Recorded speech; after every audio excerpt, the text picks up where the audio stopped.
So, hi, everybody. I want to remind everyone, the people who are pushing Russiagate, I just want to remind, and then the people on the left who repeat what the people pushing Russiagate say. This is who you are in bed with. As Director Tenet has pointed out, Secretary Powell presented evidence last week that Baghdad has failed to disarm its weapons of mass destruction, willfully attempting to evade and deceive the international community. I mean, you can tell he knows he's lying, by the way. Right? I don't know. You tell me if you can't tell.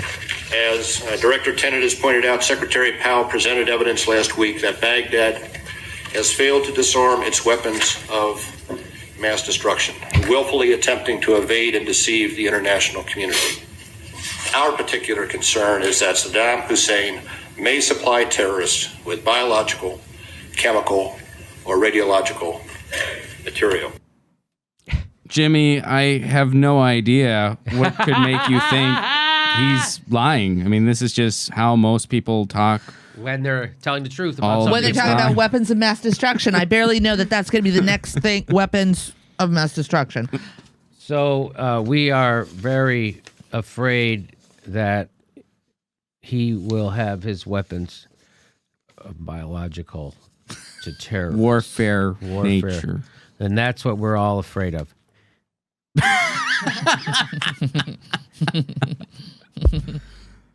Okay, so and by the way, here's former head of the CIA. We ever tried to meddle in other countries' elections?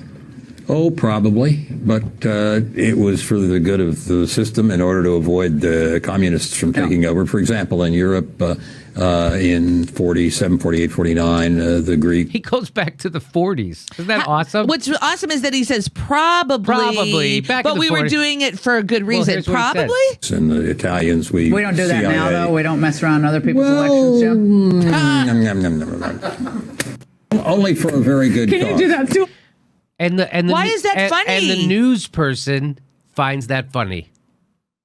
That was that's how you know she's not a news person. Go ahead. That was appeal to ridicule, by the way. We got to catch you up. We got this game that some listeners submitted called the propaganda game. Okay. Yeah. And we were talking about it before you got in. That was an appeal to ridicule for everyone that was here at the beginning.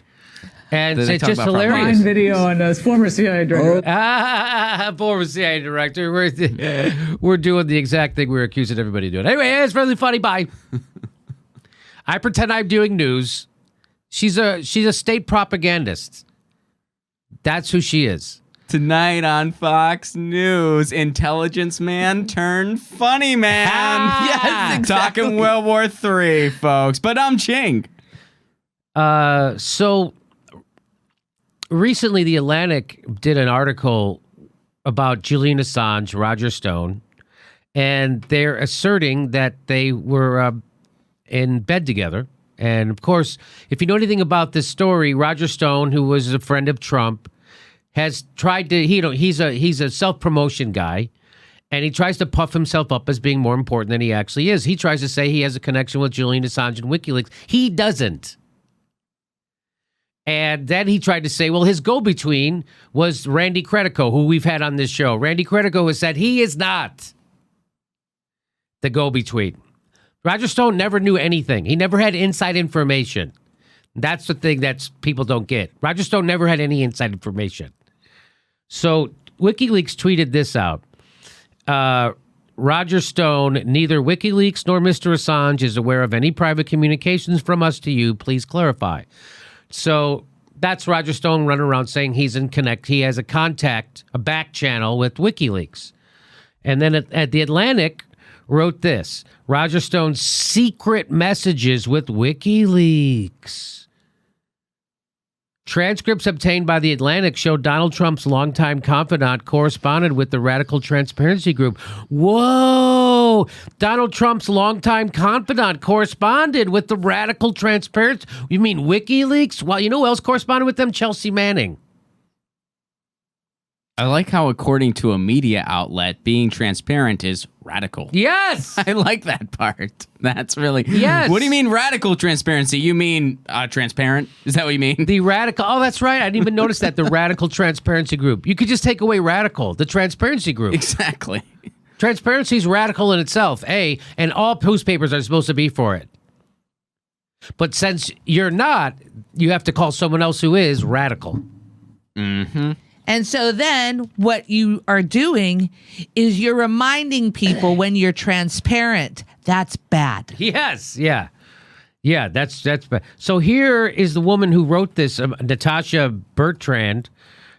She went on with Lawrence O'Donnell and Stop the Hammering, and listen to this conversation. This is one of the most ridiculous. Natasha, the significance of your discoveries of WikiLeaks and Roger Stone. The significance, Lawrence, I'll tell you, zero significance, Lawrence. And if you bothered to take 2 seconds to look over the story you're about to do, you would know that this is a BS nothing story.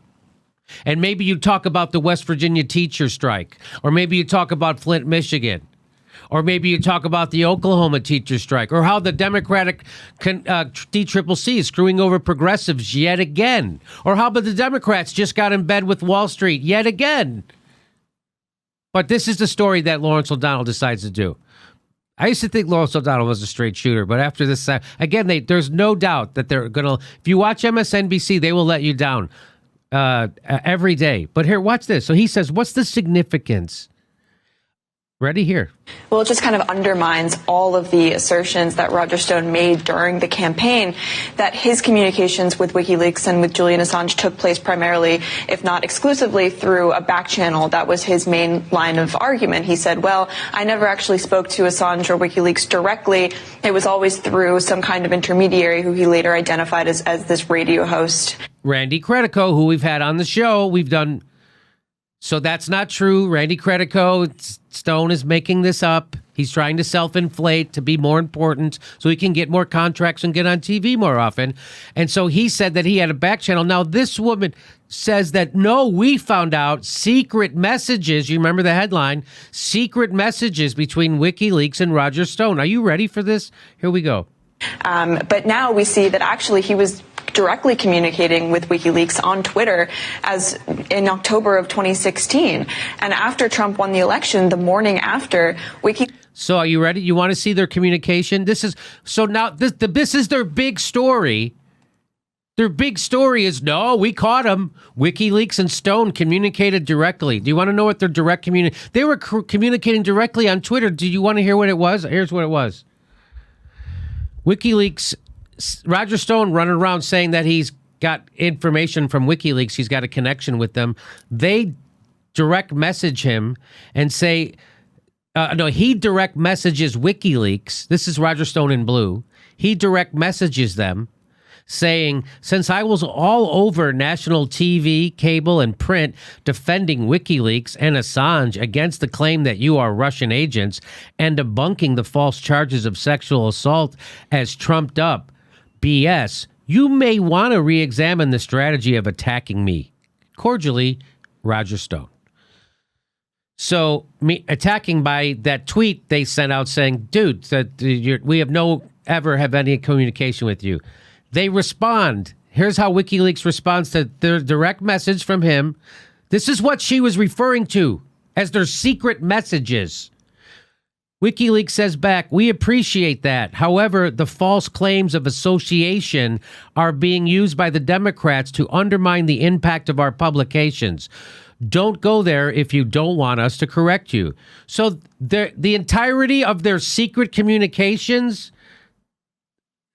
Roger Stone's secret messages with WikiLeaks, the entirety of their secret messages was WikiLeaks telling them, quit telling people that we're fucking talking to you because we're not talking to you. And you don't speak for us, and there's no connection. And if you don't stop that, we will keep pointing out that you're making it up. That's the entirety of their fucking communication. And they left that out of the Lawrence O'Donnell segment. Now, either Lawrence O'Donnell didn't know what he was doing in that segment, which is probably true. He didn't know what he was talking about. And his producer put it together, and they got this woman on, and he doesn't have any idea. But all it takes is 2 seconds to look at the thing she's talking about, Lawrence, and you would know that this was a bullshit story. So he was either super busy that day, super lazy and uninterested in his own story segments, or he's a bullshitter himself. Those are your three options with Lawrence O'Donnell right there. Jimmy, I think it's important that we add, though, that all intelligence agencies have communicated and have decided in the name of national security that, in fact, this correspondence did occur during the top secret, within the top secret platform known as the Internet. So. Julian Assange tweeted it out himself. He goes, these messages were reportedly given to Congress a year ago. If true, they confirm exactly what WikiLeaks has said all along. Which is what they confirm. That there was no connection with Roger Stone, and the only time they bothered to DM him on Twitter was to respond to him saying, yeah, quit telling people that we're in cahoots with you, because we're not. That they left that part out on Lawrence O'Donnell. Isn't that weird? Kind of a big omission. That the direct messages that they were having, the entirety of them, was WikiLeaks saying, stop to saying that you're in contact with us. That's kind of interesting. And then she said at the end, I don't know if you heard, and then the day after the election, they reached out to Roger Stone again, wanting to open up community lines of community. So here is the entirety. So that is on October 13th. Roger Stone says, hey, why don't you be nicer to me? I'm defending you. WikiLeaks says, hey, I appreciate you defending us. Quit saying that you and I, we're in collusion together, because that's undermining us, especially since we're not in fucking collusion together. That's what that is. And then he goes, and then here's Roger Stone. The more you correct me, the more people think you're lying. Your operation leaks like a sieve. You need to figure out who your friends are. That's it. Oh, the only time they ever talked to him was to tell him, stop it. Stop spreading the lie that we're in cahoots. Here is after the election, the day after the election, somebody from WikiLeaks, who knows who, says, happy, ? We are now more free to communicate, because it's after the election. And then, as far as I know, never communicated again. So, in the run-up to the election, their entire communication, that was it. Their entire communication consisted of WikiLeaks saying, we're not in communication with you, stop lying about it. That was their entire communication with Roger Stone. I showed you that just to remember that even when you think a guy's a straight shooter like Lawrence O'Donnell, he's doing propaganda. That is unbelievable propaganda, what just happened there. And if Lawrence O'Donnell doesn't know what a BS story he's pushing right now, shame on Lawrence O'Donnell. And that's why, look at the headline. It's all, so do you need me to break it down more, how propaganda works? And the reason why I show you this is because it's WMDs all over again. These are the exact person. The exact person. And this guy's supposed to be some guy of, he has credibility and integrity. Robert effing Mueller, the head of a fucking spy organization that undermines every social democratic and left-leaning organization in the country and calls them communists. At the same time, they're pushing for an illegal war and lying to the American public. These are the guys you rely on. It's the same people. That's why I show you that. It's the same goddamn people. And these are the people that Julian Assange exposes, the CIA. And everybody giggles about how they overthrow governments. So that's who these people are. And that's why I show you. And then you got the horrible media doing the bidding of the CIA and the intelligence community. There it is. It couldn't be. This is a great example of how this propaganda stuff works. This is a great example. Lawrence O'Donnell and his panel just happened to leave all that important stuff out. And they look like such credible people. He looks credible. She looks credible. She writes for The Atlantic. Right now, by the way, you know who the editor of The Atlantic is? David Frum. David Frum. Is there nothing that can discredit you from journalism in America? David Frum pushed for an illegal war at the top of his lungs. David Frum lied to the American people. Was part of a war criminal organization. He's the head of that magazine, and he brings her on from that and doesn't say, by the way, you know the guy who edits your magazine is a horrible piece of shit. You know that, right? No, he doesn't say that. He's here to make you think WikiLeaks is the problem. WikiLeaks never fucking pushed for a war, last I checked. WikiLeaks wasn't in bed with war criminals, last time I checked. They publish material that people like her don't want to be made public, and him want to discredit as soon as it's made public. You consider yourself a newsman, Lawrence, and you don't have the balls to tell the truth about WikiLeaks? You don't have the balls to tell the truth about Russiagate? You don't have the balls to tell the truth about why they fired Phil Donahue, why they fired Ed Schultz, why they fired Ashley Banfield? You don't have balls. Guess what, Lawrence? You don't have balls. You're a nutless wonder. Maybe you and Tag Romney want to come down and take a shot at me. Anyway, this is kind of mind blowing. No, did you guys know about this? No, I didn't know about it. You know, the last time I think, we stopped watching MSNBC, I think last 2 years. And one of my most memorable moments with Lawrence O'Donnell is when he wanted to beat up Mitt Romney's Yes, son. that's what I'm talking about. Tag Romney. And he went to the camera. Come down and take a swing at me. You're such a tough guy. Why don't you stand up to bullshit, Lawrence? Why don't you stand up to propaganda if you're such a tough guy? But you won't. Do you think Larry King is a Russian operative, Lawrence? Then why don't you say something? Do you think Chris Hedges is a Russian operative? Do you think Tom Hartman is a Russian operative? You think Ed Schultz is a Russian operative working for Putin over at RT? Then why don't you say something? That's unbelievable. Ron, is that not jaw-dropping to you? I just like how what qualifies as direct communication is sending an email. Jimmy, I've had direct communication with almost every comedy club in the world. I've had direct communication. Was it with transparent? I've had direct communication. On my end, it was. I had direct communications with the leader of the Senate, Democratic leader of the Senate. Direct. Yep. Me too. I've had direct communication with agencies that have chosen not to sign me and never told me no. I've had all kinds of direct communication. Fan letters to bands that I like. I never knew this. So I love doing stories like this because I love exposing how horrible the mainstream news media is, especially when MSNBC is at the center of it, and The Atlantic, who's edited by David Frum. Why don't you just have Dick Cheney edit your magazine? Don't give them ideas. Right?